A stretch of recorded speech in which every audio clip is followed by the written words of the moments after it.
Hi everyone, welcome to the Simple Machines and Human Kinetics lecture. This is actually take two for me. The audio on the first one didn't work, and that might actually be better. That one was about an hour and a half, so this one will not be that long. Um, yeah, and additionally, I apologize if I happen to miss any coughing or anything. I'm going to try to edit that out as best as I can, but if I happen to miss one and cough really loudly into your headphones or speakers, I apologize for that in advance. Um, okay, with that being said, let's get rolling. Let's get cracking. And the first thing we'll do, as typical with these lectures, is go back and review some information from previous lectures. Again, you're welcome to pause, read through the question here, and then get to answering. I'll just give you a quick second to do that, but otherwise, I'll just walk through this question and we'll solve it in real time here. So, first thing we'll do when we're looking at this question, so there are a few different forms of hammer throw. If you don't know what hammer throw is, it's when you have, well, it's illustrated below. So you'll have this mass or heavy steel ball or rock kind of looking thing at the end of a chain or a cable. And then you spin around really quick and then release and like launch the hammer as far as you can. Um, Obviously, a couple of very important features or biomechanical principles that we apply to this sport is angular momentum. But we'll get to that in a moment. So, uh, as we can see, there's some Highland Games events, and then C is more like our modern day Olympiad type style of hammer throw. But there are different types of hammers and hammer throws. So, what are they? Well, we have three outlined for us here, both with a distance from the axis uh, to the where the weight is on the actual hammer itself, as well as what the weight or the mass, sorry, of the hammer or the ball, steel ball is. Okay. So question one is looking at which is going to leave, which is going to have the greatest moment of inertia. And we look at our equations that we have and we think back, we're like, yes, that's moment of inertia. And oh, there's mass in there. So that makes me feel extra sure that that's what I'm talking about, because inertia, of course, is related to mass. If you're thinking linearly, it might be easier to think about, but also with rotation, when we're thinking about an object's mass, we can relate that to moment of inertia. Okay, so we have that, and we're going to look for each of these three. We're going to write their individual masses. So we got 10 kilograms. Sorry, let's write this a little bit more organized. Let's go 10 kg times 3.3 meters. So this is for the first. And then we're just going to write all of them out. So for the second, for B, we're looking at a kilo mass of 7.25, with 1 meter being the distance of that weight from the center axis. And then the last, of course, we're looking at 4 kilos, and that's 1.2 meters. Now, these distances, it doesn't really say in the question, so you can just make do as best you can. And the assumption here is that these distances, of course, would be from the midline of the thrower. You know, we could call that the center of gravity, or the center of rotation or axis point, out through their arms, out through the hammer, and to the ball. So it'd be that total length that way. Okay. Great. Sorry, that was maybe less clear than I intended, but hopefully you got the idea that part of this is arm, part of this is the cable or chain or the pole for the hammer. Okay, and then we'll calculate these out, and we got 0.9 kg per meters squared, and we have 7.25 right, kg per meter squared. Similar, we'll have another 5 kg meters squared. Okay, so the question asks which has the most moment or greatest moment of inertia. That would be B, followed by C, followed by A. Okay, and it's just the magnitude of each. Now the follow-up question is, assuming all the velocities are the same, which has the greatest angular momentum? Well, we can look at our angular momentum equation, and we see that the moment of inertia times the angular velocity is what we're looking at. We're saying we're just going to lock in this variable right here. That's not going to change. So the thing that will change between A, B, and C is the moment of inertia. And again, if angular velocity is constant, this is the only thing we're changing. We can essentially just follow the ranking system of of B, C, A, and that will be the same as our angular momentum because they are proportionate to one another, right? Our moments of inertia are proportionate to our angular momentum. Okay, so that's question. It's first review question. The next review question is a little different, has to do with torque. Okay, pause, read through the question, see if you can solve it yourself. I will do a quick walkthrough here now with you. So go ahead and pause. If not, here we are. Let's go through the answer. So we look at this question, and it's a bicycle. There's a crank. And we're talking about exerting a force, as it states, at a 90-degree angle relative to the center of the axis of rotation. So fortunately, in this scenario, we're told that the crank arm. So this whole thing right here is just called a crank, and that's a crank arm. So you have the pedal attached to the crank arm, attached to the bottom bracket, which is actually the hub or the bearings in through the center of the center axis here, but I digress. We're given some information about that. Right away we know, hey, this is great. The center of, or the way the force is applied is at 90 degrees. Perfect. So we can use our simplified torque equation, which is just R times force. And the information is given to us as well, so we can just plug that in where appropriate. Meters times our force, which is 700 newtons. And then we solve for torque, and that we find is about 820, you could round up, Newton meters of torque. Okay. So again, that's just kind of how we go about solving for torque. Now, torque is really important. We're going to come back to this and use it fairly frequently in trying to describe how our human body's joints work, just a little bit of foreshadowing there. So this is a really important component of our review. Okay. So again, moving on to how our bodies are like simple machines, and as we'll come to see, torque plays a large part of that. Essentially, they're axis points at which we work around, but we work around in this system called levers, and lever systems is just an example of simple machines. So we'll start today's lecture, or the topic anyway, by going through some simple machine mechanics, figuring out and learning about mechanical advantage, going through simple machines. There's two in particular we'll look at that apply to human movement. And then we'll get into some more human mechanics, and that starts with a little review of muscle physiology in brief. We'll build on it next day as well, how our joints do work as a simple machine called levers or a lever system, and then how we'll use inverse dynamics to be able to figure out a lot of cool stuff about what sort of forces our muscles make, for what sort of movements and what sort of torques our body can withstand, etc. Okay. So first up, again, diving into simple machines. You definitely have seen a simple machine before, and although our life is full and prevalent of smart, machines, so phones, electronics, etc., and things that are quite complicated, even complex machines, generally speaking, if they're a bit more analog, tend to be built out of a variety of simple machines.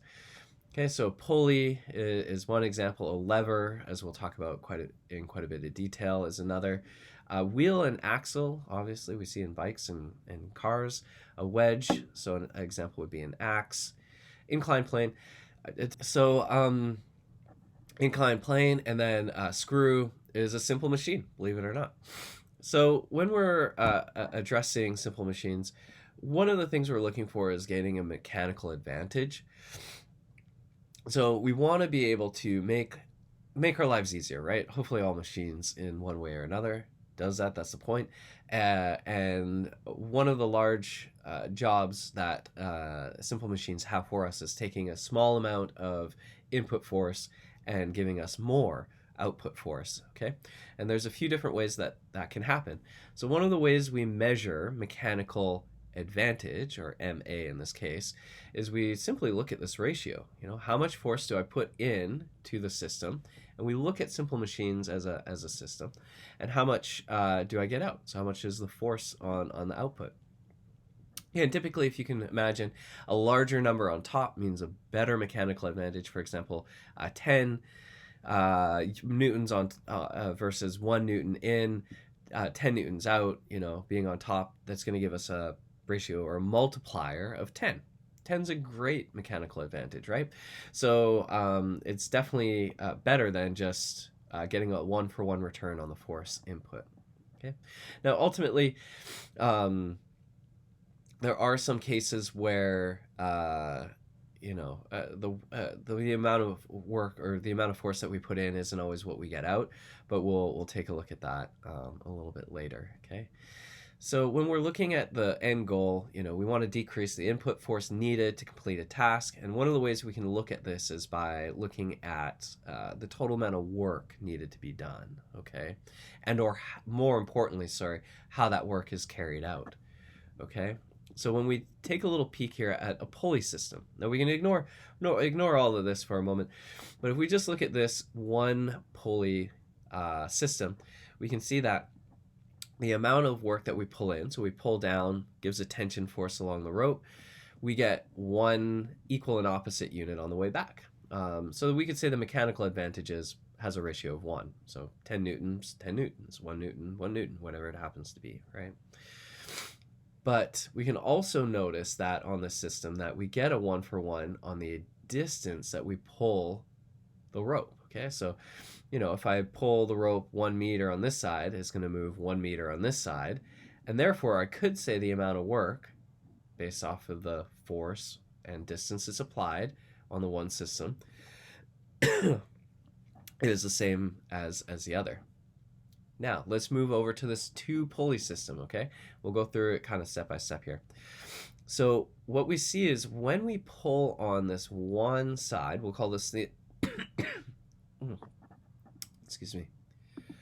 When we look at the one side, so this is the input side, we can see that we put in 50 newtons of force, and we do that over 3 meters. So our force over distance, or force times distance, ends up being looking something like this. So that's 150 newtons, right? Or joules, in this case, if we're talking about work. So if we have 150 newtons or joules of work being done on this one side, this other side is also going to need to hold that same amount of work, right?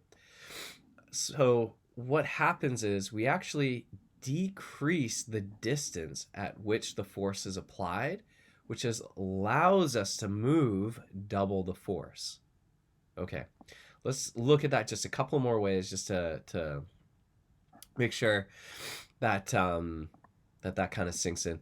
So we do a smaller amount of force over a greater distance, which allows us to move more of a force over a smaller distance. So there's a trade-off between the two, okay? So again, force is down on our input side, but our distance is up that we have to travel. So that amount of work is done. On the other side, we get to increase the force that's actually done because the distance is halved. Okay, so we go half the distance because we added one more pulley in, which shortens the distance that's traveled, or the displacement that occurs. okay? And that's how pulleys work. And if we actually take a little peek ahead here and see the more pulleys we add into the system, we're actually shortening the distance more and more.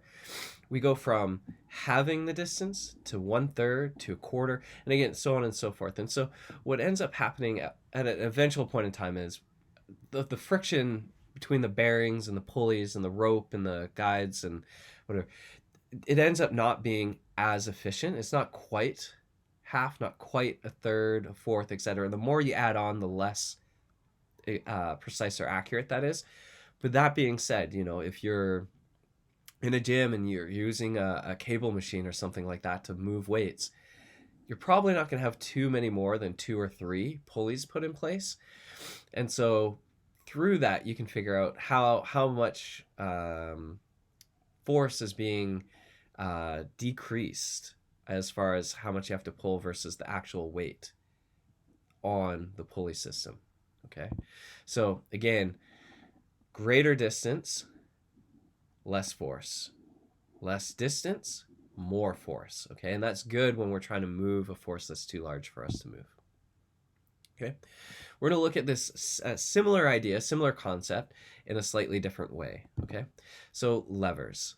Now, as I mentioned, important when we're looking at human movement, and we'll see why and how they relate to joints. But let's just see what the lever system looks like in its most simple machine format. Okay, there's 5 components.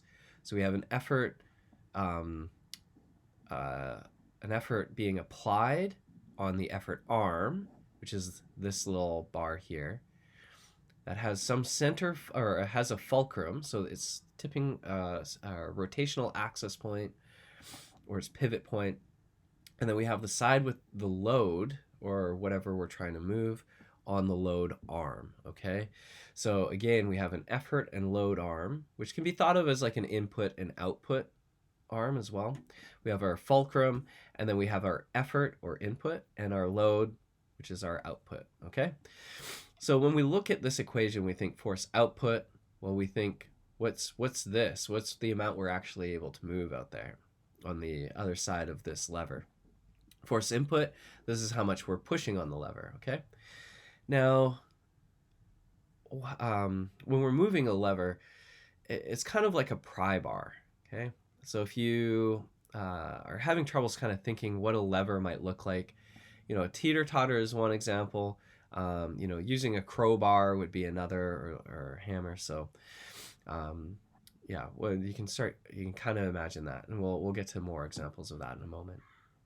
So we have this one effort on one side, a load on the other, and again, one thing we'll come to find is we can calculate the mechanical advantage both from the amount of forces that are input or output, but also based off of the length of the input or the output arm, or the effort arm and the load arm. Okay, so how can we do this, and how does this make sense? Well, let's actually put some real numbers to this, and we'll see what we can do. So we have this, we have our lever here, and then we're going to use a rock as a fulcrum. Okay, so that's our little pivot point there. And then we are going to apply a force downward on that end of the pry bar, or this lever, to try to push up on really big cinder block of some sort. We're just trying to move it out of the way. Okay, so we want to kind of tip it over and move it forward onto the next thing. So we're going to apply some downward force here, upward force. This is underneath the box there. Okay, great. So what we'll do is we'll give some measurements here. Okay, so in some cases with torque we've called this R, but we're going to call this L. So this is a length. So if we're applying the effort, or we could say that we're putting our input over here, this will be our effort arm, or our input arm. Okay, and we're going to say that's 10 meters. Okay, now not to scale, we're going to call this 1 meter over here for our let's change colors. Let's say that's 1 meter over here for our load, or our load arm. or our output of the forces that we're putting in there, okay? And let's say we push down with, I don't know, 100 newtons. That's supposed to be an N, 100 newtons. And what we're trying to figure out is like, okay, well, how much output force does that make? Force out, okay?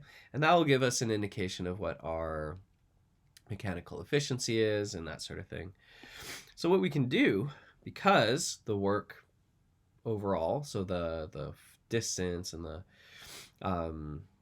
force that we apply can be related to the length of the lever arms, or the different sides of the lever arms, and the force that applied, we get this equation over here. So it's very similar to what we might imagine work being, okay?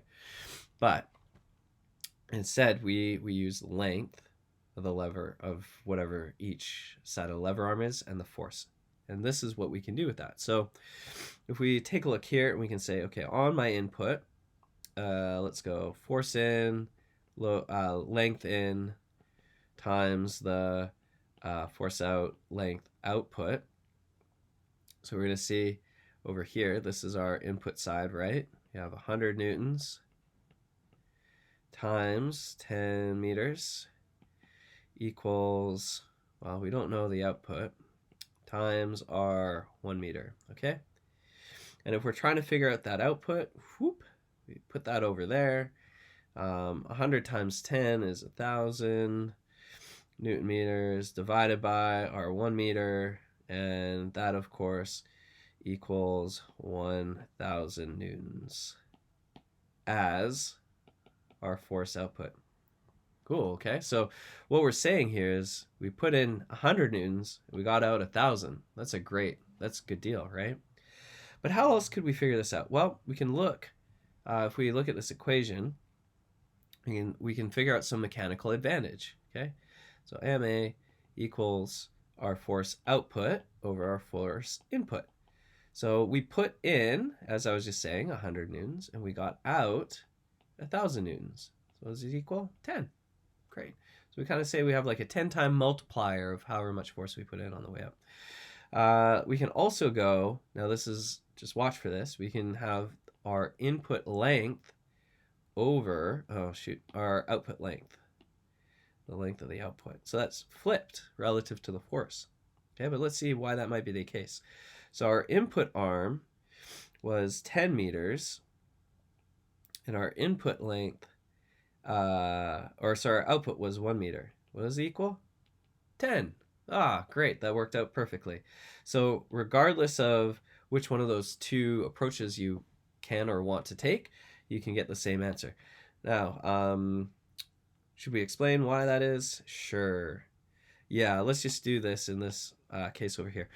So if we go back to our equation here showing how our two sides can equate to one another as far as the force and length of one side equaling the input, that input equaling the output, we can see that if on our input we increase the length of the lever arm on our input, that means that we'll have a shorter side of the lever there on our output typically, which means we'll need to have, which means we can get a greater force because we'll have more leverage on the output, which means we need to put in less force to move the object. Okay? Okay.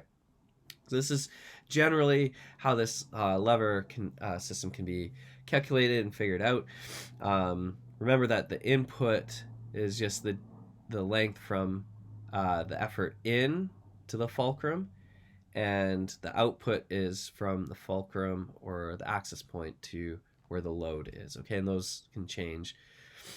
As we'll see, they can even be on the same side of the fulcrum. So let's take a look at that. We'll come back to that other point here in a moment. Okay, so we have these different types of classes of levers. So we have a first, second, and third class lever. all that's saying is they're just arranged differently. And an example of a first class lever is one that we just did and worked with. So that would be like a rod trying to flip over a box or something heavy. So that's one example. A second class lever is a little different. So we notice that the load and the force are on separate sides of the fulcrum. But for our second and third class levers, we'll notice that the load and the force are on the same side as the fulcrum. Okay, but they're just, the force to lift is just applied in a different place. So if we look here, we'll see the load arm is kind of in the middle. So the load of whatever we're carrying is between the fulcrum and the force that we're applying to the simple machine. Okay, so a wheelbarrow is a really good example of that. You can picture the wheel right here where the fulcrum is. Our load is in the barrel part, and then we hold the handles and lift up at the end. Okay. Somewhat similarly would be our fulcrum here at the end, but for a third class lever, we apply the force between the fulcrum and where our load is. So a fishing rod is a good example of this, in the sense that we have the load way out at the end of the line. The force we're applying is with our top hand while we're holding the bottom of the rod with our bottom hand, and that's our fulcrum or our pivot point, right? Okay, so when we're looking at these, one thing that consistently occurs is that third class levers are not mechanically advantageous, right? So we end up getting very small mechanical advantage numbers when we're dealing with third class levers relative to the other two. So why would this ever happen? Well, let's kind of explore this idea a little bit more detail as we walk through this example here. Okay, so we have a second, so we have a second and a third class lever here. So the force is being applied to the end. This kind of contraption is just a spring gauge, so it measures force. So you can you lift up on it, and there's a little dial, and the more weight that you have on it, it kind of drops down and will tell you how many newtons you're lifting or pulling. So we have a force that's lifting the ruler here. We have our load in the middle. We have a fulcrum at the far end. Okay, what lever system is set up? And then here on our third class lever, we have the force being applied in the middle. Okay, so which one of these is going to take more force to lift, and why? What is the position of R? Or sorry, we use L for this, to apply force to class 3 lever, to lift to 90 degrees with the most or least input forces. And then last question is asking, why do our bodies often have class 3 levers? So this is a great way to explore this. Again, I'm going to try to scoot through it a little quick. If you need to pause and go back, that's obviously okay. So our first one is looking at how these different lever systems are kind of set up, and which ones takes less force to do. So to do this, we can look at this equation over here, see our inputs, outputs based off of the forces and the two different situations. So I'm just going to call this second class lever, and we'll call this third here. So for a second class, we're going to actually just give it some numbers. So we're going to say the length of our force arm that we're using, we're going to say is 30 centimeters for this right here. Okay, so the full length of a ruler, so 0.3 meters. And we're going to say we don't know what force or effort force, I'm just going to label it like that it takes to lift quite yet. But we do know that the load is, let's say 100. Let's just stick with 100, hey? So that's our weight right there, and that is right in the middle of the ruler, so we're going to say 15.15. Okay, and then we can solve for our unknown, which means we divide both sides by 0.3 to move that over. And what we come to find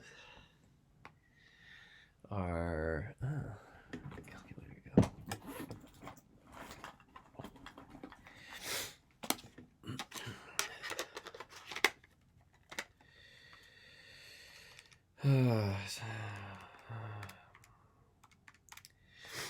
Right, okay. So we'll end up finding that this calculates to, 50 newtons, okay? So we get 50 newtons of effort force that we need to be able to lift up in that situation, okay? So let's check out the third class lever here. So now our effort force is right there in the middle, okay? So we still don't know what our effort force is going to be in this scenario. Oh my goodness, what did I do? Okay, effort force there. But we do know that now the length is different. So it's at half, so that's a 5. And we still know that our load is 100 newtons, but this time it is farther out, right at the end, okay, of the ruler. So to move this over, 0 out, we're going to divide that. Okay, let's check this out. What do we got?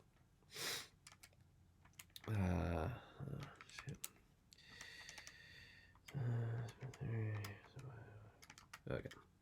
Oh yeah, okay.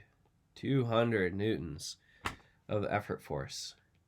Okay, so we've just proven to ourselves and shown ourselves just by throwing in a number for our load force there that the second class lever is definitely much more efficient as far as how much input we need, right? Our output for both, if we were to use the mechanical advantage equation, would be, so our output that we're trying to move in both cases is 100, but our input in one case is 50 versus the other, which is 200, right? So this would be this is half of a rate of return, right? So we're losing energy by this system. So how, question 2 kind of asks like, all right, so if that's the case, if that's your mechanical advantage, that's great, but what how do we make it better if we're still going to be using this lever system? How do we be able to use less force? So now we'll take a look at the second part. So B is wanting to know how would we put in the least amount of force or the most amount of force. And really, all we need to do for this is play around with this number, right? Because ultimately, if we can change this number, we're assuming that we have to keep this fixed, okay? And what was that number? Well, that was our load, right? So if we look at that we have to keep the load out here at 30 centimeters, and it's going to stay 100 newtons. So how do we change this bottom number to make this less effortful? Well, ultimately, we need to make, we can't make this number smaller, so we have to make this number bigger. So one of the things we can do is we can take this effort and we can shuffle it all the way out towards the load, right? And so we can say that would be, say if we go 100 newtons times 0.3 over 0.25. So we move it pretty close out there. And what we end up seeing is we go 100.3 divided by 0.25. Oh, shit, sorry.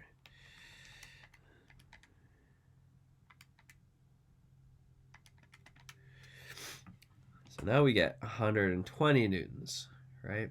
Great. So now we've already reduced this effort force needed simply by shifting the force or the effort all the way out by the load force, okay?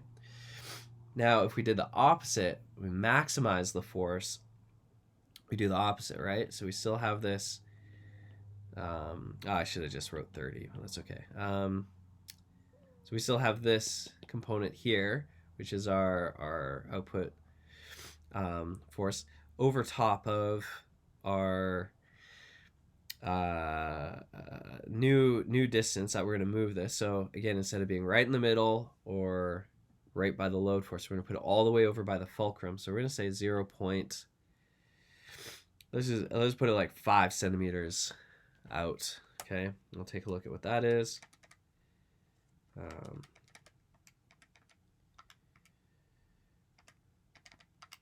Okay, yeah, so 600 newtons. Okay, so way more force. But what we'll come to find is, let's take a look here. Well, look at this. This is our class 3 lever system. Now look at the bicep. It is the force that's working on the lever arm, and it is right beside the fulcrum. It is right beside that pivot point. And out here where our hand is usually where we have the resistance or the thing. You know, in sports, it's our the ball we want to throw or move around and stuff. So when we talk about creating a lot of force in a sport for an activity, you know, structure is function. So why do our bodies happen to have this force that we're applying all the way close to the fulcrum? We just proved here that you need to have way more force to deal with small amounts of load forces far out at the end of a limb. Why? How does this make sense? Well, structure is function, and this structure, the way it's set up here, with using a class 3 lever for our limbs, in particular we can say the arm, is for speed. It's for quickness. Okay, it's meant to be able to be moved really quickly. Okay, it creates a lot of velocity at the end point. Okay, so you know, if we can think about that function and we think, okay, well, class 1 levers we know are mechanically advantageous. We have our head and our neck muscles set up this way. Does this make sense? Yeah, you know, we have to hold up our head all day. We need something really efficient so that those muscles don't get overworked, tired, etc. Although, of course, they do with phones and tablets and laptops and stuff, right? So we have this nice, efficient system here. Calf muscles, what are they used for? Well, they're primarily endurance and for walking. Do we need something really efficient for walking? Yeah, absolutely. Okay, so we have that there. Arms. Well, our hands, you know, if from like an evolutionary standpoint, they're meant for quickly moving through space and time to be able to grab limbs, or even when we became more land-based but still quadruped, you know, we needed them to help get bipedal, to be able to use our hands for things and quickly, and tools, and so that required a little bit more speed rather than let's say force efficiency. Okay, so again, just a little bit different design for a different setup, right? That's levers in the body. And here's a few other illustrations, same examples. So there's always the go-to human body parts for this, but here we are, some more real world examples that you might see them illustrated slightly differently. Okay, that's how lever systems work, and how simple machines work, and how the human body isn't always set up necessarily to be efficient with the force, but it always has a goal. So now what we're going to do is we're going to dive into a little bit of physiology background of muscles, and that should help explain or at least give us a little bit of a foundation conceptual knowledge as to how force is applied through these lever systems with muscles. Okay, so kind of basic rudimentary muscle structure function is striated skeletal muscle. Those are muscle types that we use to move bones, which moves our bodies. Okay, we have smooth muscle, which is more to do with our digestive system.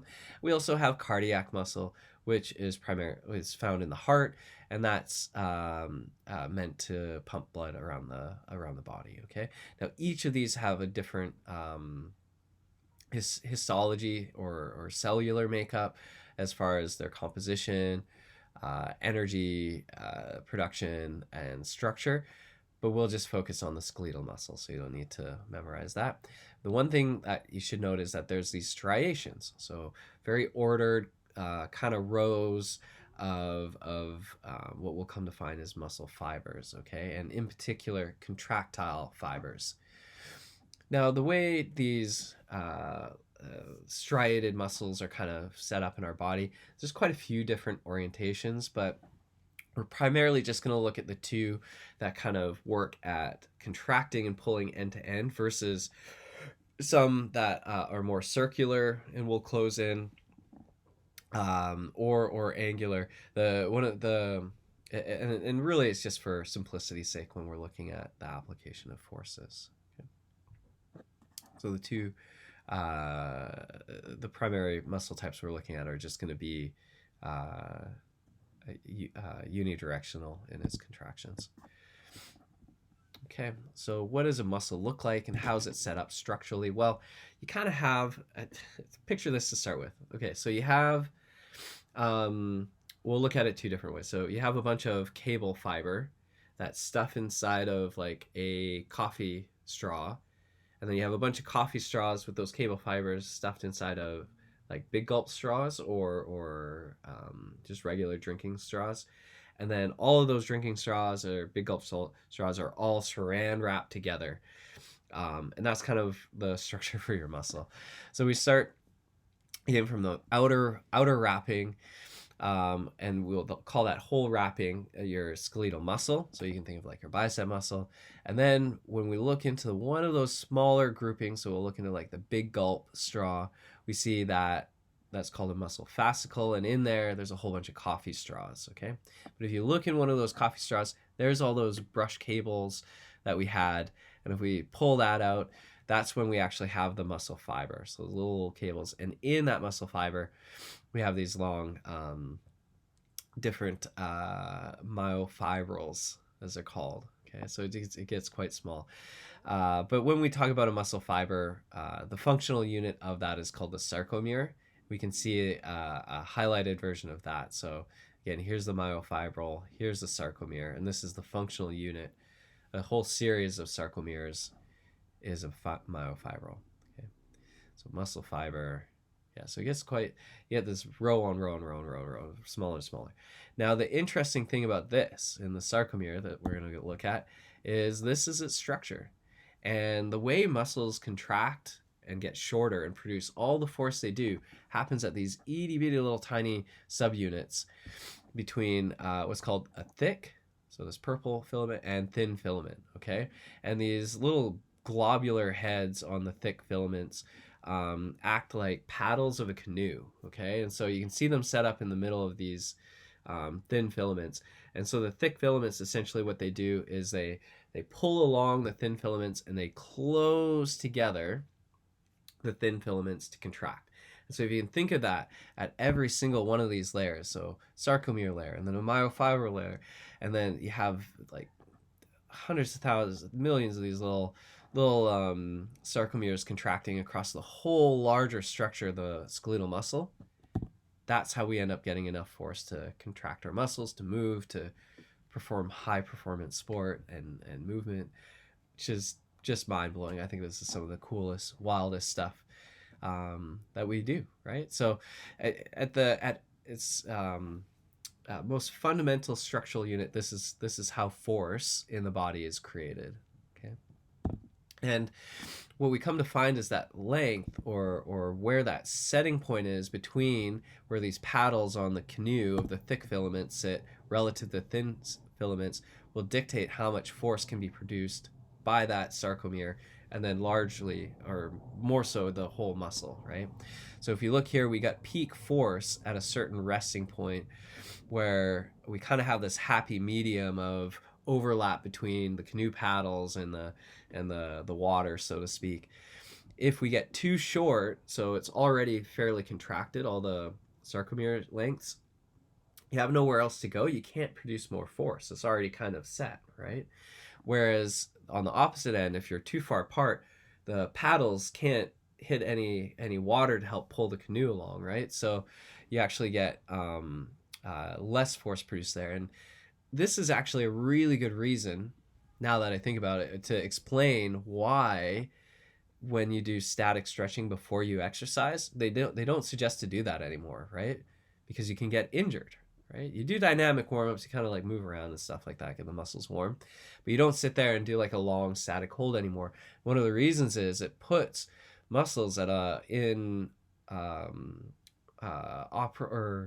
less ideal resting point. Okay, so so why do we kind of go through this? Well, it kind of helps us understand that when we're talking about muscles contracting and moving, say our bicep, this is your bicep muscle, it's your elbow, this is our figure of our person doing a bicep curl. We can see that when the muscle contracts up, we have this pivot point in the joint, and our lever arm is the forearm of our arm. Our load is the dumbbell in our hand. And essentially, in order to contract and lift up the dumbbell, you just have a whole lot of cross bridge or sliding filaments occur that allows the muscle to contract and lift up.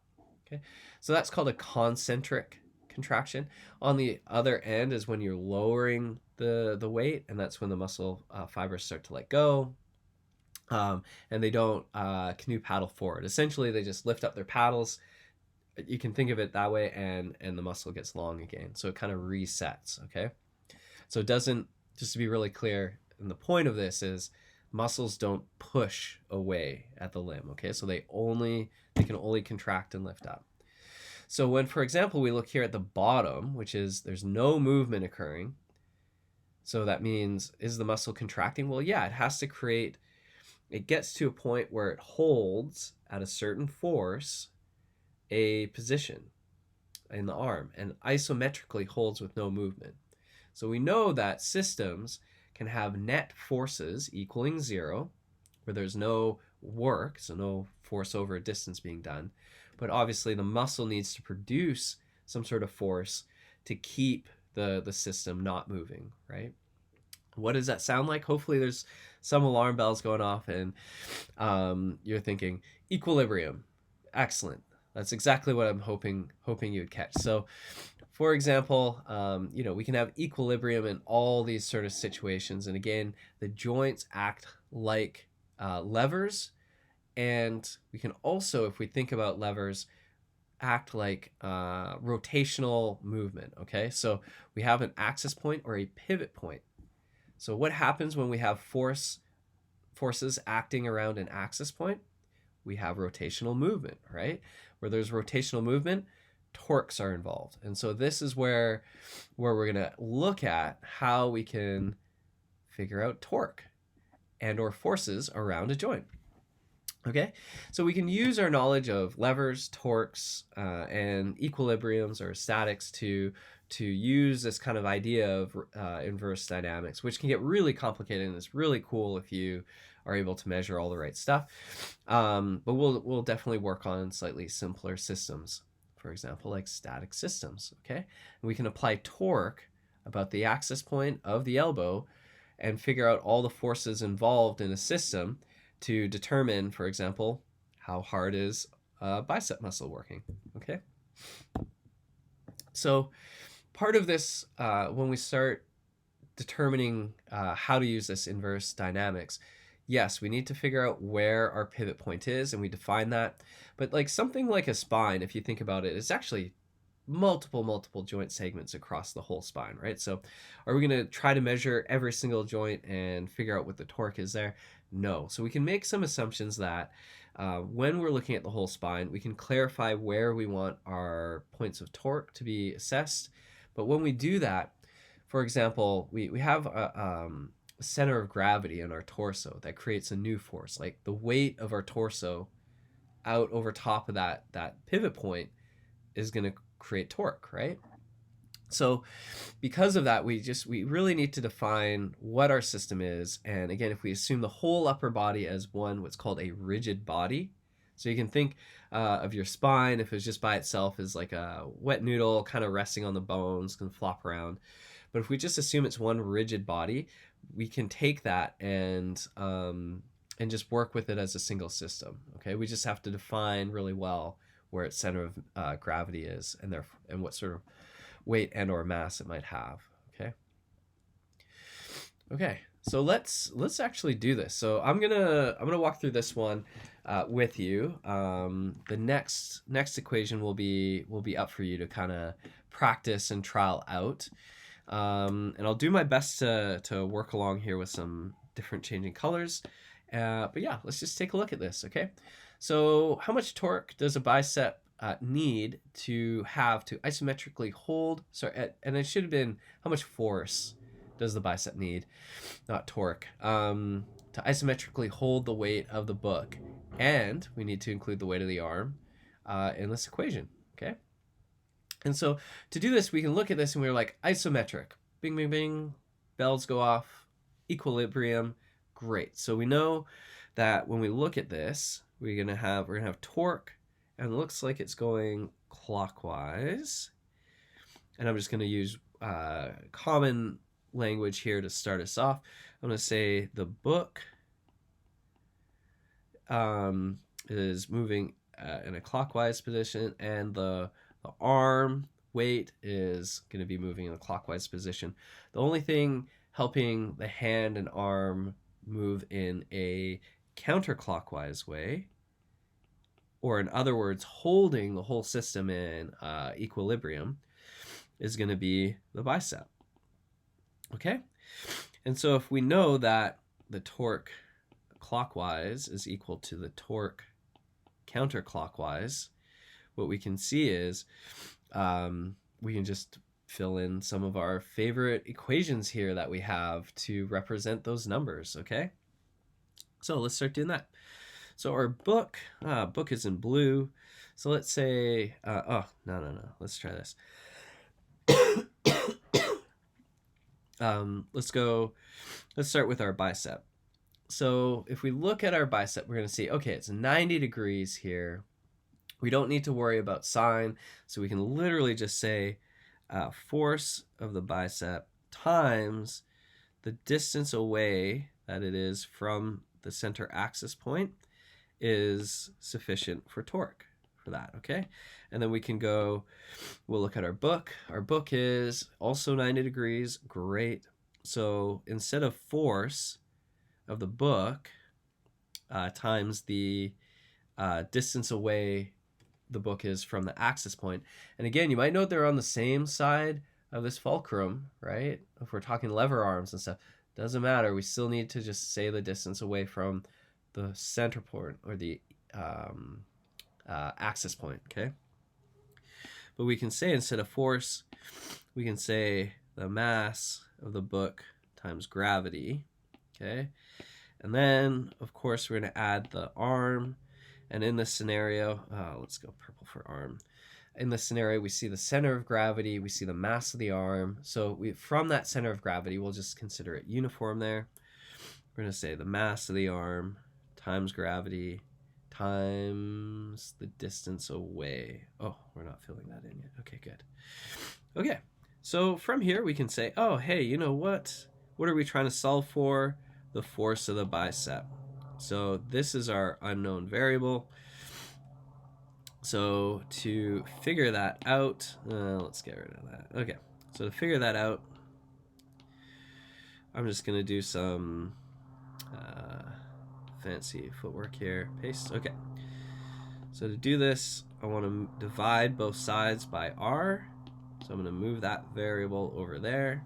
Okay, and then I have my equation set up to solve for my unknown. Perfect. I can start filling in variables already. So I'll find out that the force of the bicep is equal to the mass of the book, which is 4 kilos, times gravity, meters per second squared, times the distance that book is away from the axis of the fulcrum, which is the elbow in this scenario. And then I can do the same for the arm. So the mass of the arm is 2.5 kg times gravity, meters per second squared, times the distance, the center of gravity of the arm is from the axis, or the pivot point.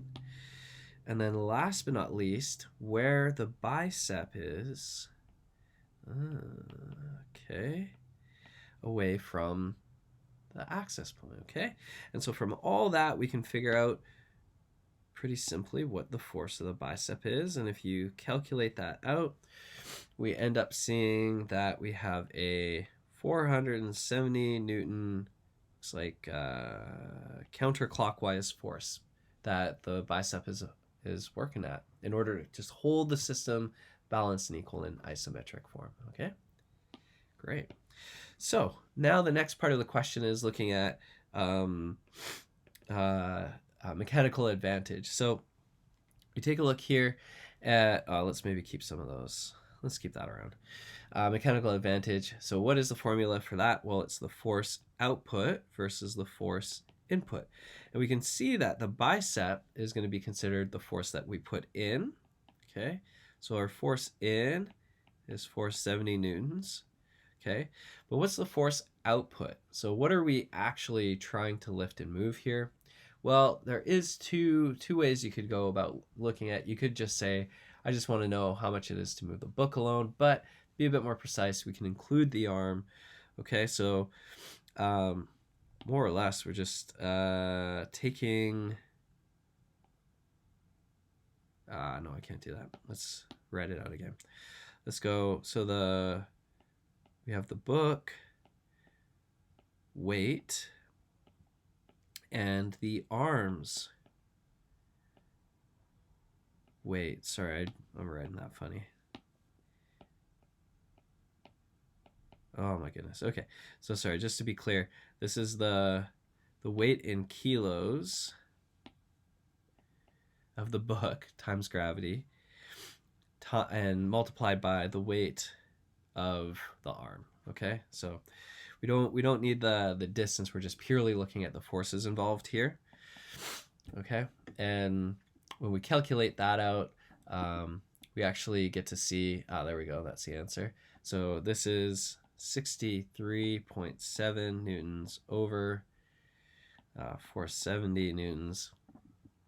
Okay, and when we crunch that number, we see that it's a very, very small multiply. So we actually are losing some mechanical advantage here.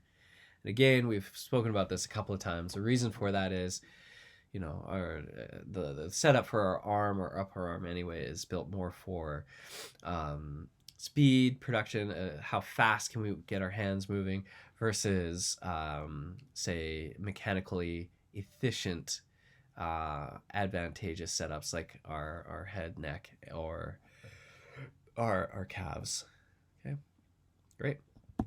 So next up, I'll let you walk through this. I'll take a brief moment to pause. You can walk through it as you'd like, and then we'll go through it together. Okay, so away you go. Assuming you're done. Okay, so let's take a look here. We have two situations. Now we have a human head weighing, and it gives us the weight versus just the mass. Great. And assuming that this, anytime you see this little symbol, that's the center of gravity, or you can assume where the center of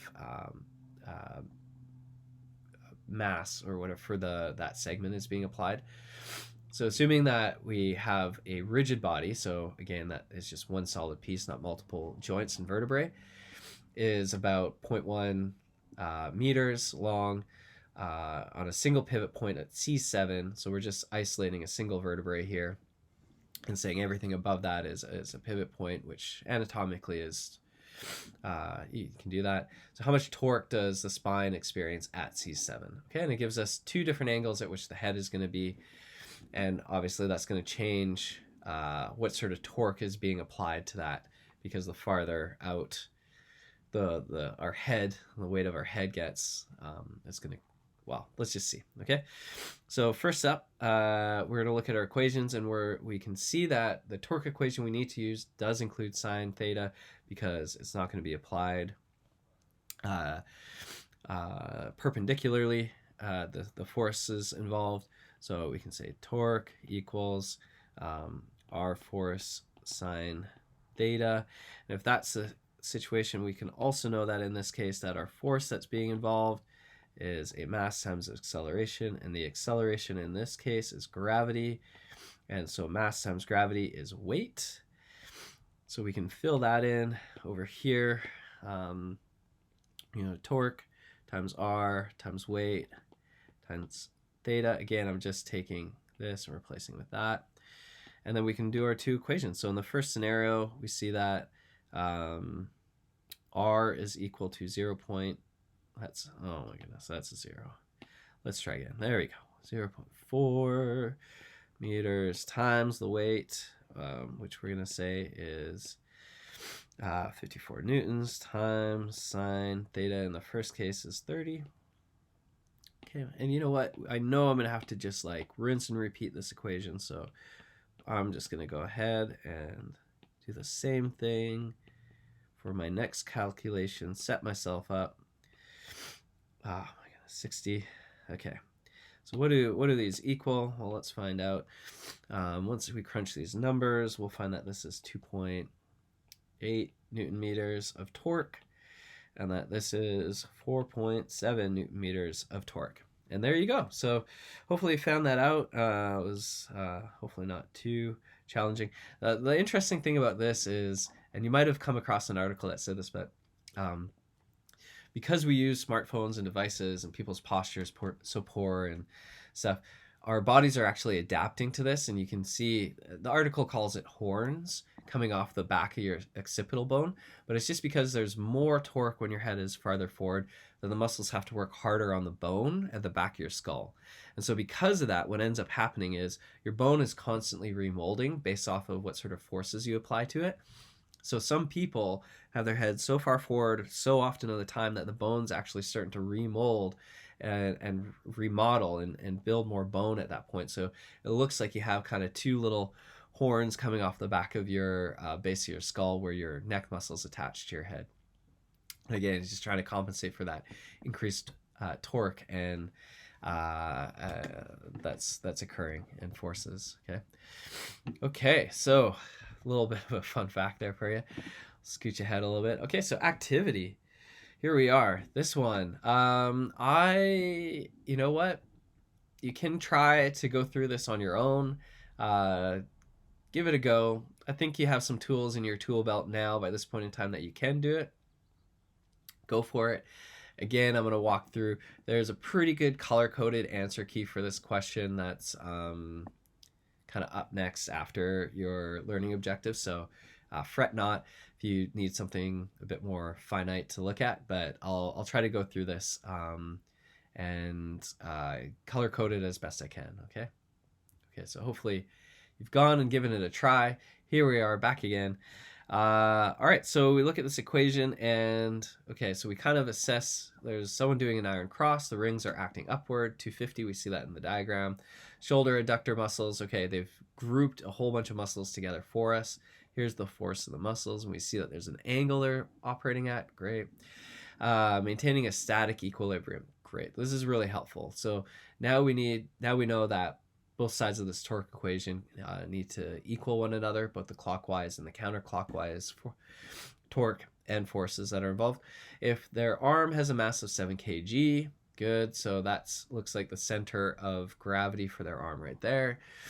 How much force is needed to maintain the hold? And force, of course, is talking about the force of the muscles that are counteracting the force of the rings. So we can look at this again, set ourselves up where we go, okay, torque in a, looks like counterclockwise way is force of the muscle times, and again, this isn't 90 degrees, so we'll have to go sine theta. Okay, and also what other torques might be occurring in, say, a counterclockwise direction? Well, if I look at my mass, center of mass of the arm, well, that's going to be acting downward. So that's going to put a counterclockwise torque on the shoulder, which is the axis or the pivot point. So I'm going to add that to there as well. And I see that I know I'm dealing with mass in the center of gravity, so I'm just going to use that. So its mass is, so mass of the arm times, I'm just going to say weight, sorry. That's going to be easier. So the weight of the arm times where that weight is being applied. So remember, you need to have the distance from the axis or the pivot point, okay? It needs to be included when you're talking about torque. Okay, some students miss that. So, okay, so there we are. We got that part. Now let's take a look at torque in the clockwise fashion. And all we have here, after looking around, sure, is just the force of the rings and the distance at which those rings are acting. Okay. So when we put it all together, let's copy that. Let's put that there. And again, I might go through this a little quick. There's a static image that you can refer to at the end of the lecture slides for you. Okay, so we have these two components now that are equal to each other. So let's start trying to figure out how to solve for our unknown. What are we trying to figure out here? Checking the question. Yes. Force of the muscle. Great. How much does that? Well, now, let's isolate that. So we're going to subtract that to get that over there. So subtracting both sides by our arm weight and distance. That's going to bug me. Okay, there we go, much better. And then we want to divide both sides by that to move that over there. Et voila, there we go. Okay. So again, I have a bit more step-by-step laid out for you elsewhere, but hopefully you're able to follow and that makes sense. Always show your work in exams, but here we are. I digress. And now we just plug and play. So the force of the rings, as we see, is 250 newtons. And, some students are like, hey, Sean, like, what's the deal? This is one side. Don't I have to double that force? No, because we're just looking at half of the body. Now, if it was something asking about the full body weight and then asking how much like torque is per each shoulder, maybe something more along those lines, yes, then we'd have to involve both and then maybe half the answer. But we know because this is an equilibrium and we can assume that it's that all forces and the normal forces on the hands here are going to be equal. Okay, so we have our, in this particular case, being 1 meter, aka 100 centimeters. So that's great there. Moving on, we're going to subtract again because we had to move that the weight of the arm over. So we have our 7 kg times our gravitation accelerant times the distance that the arm is away from the center axis point of our shoulder.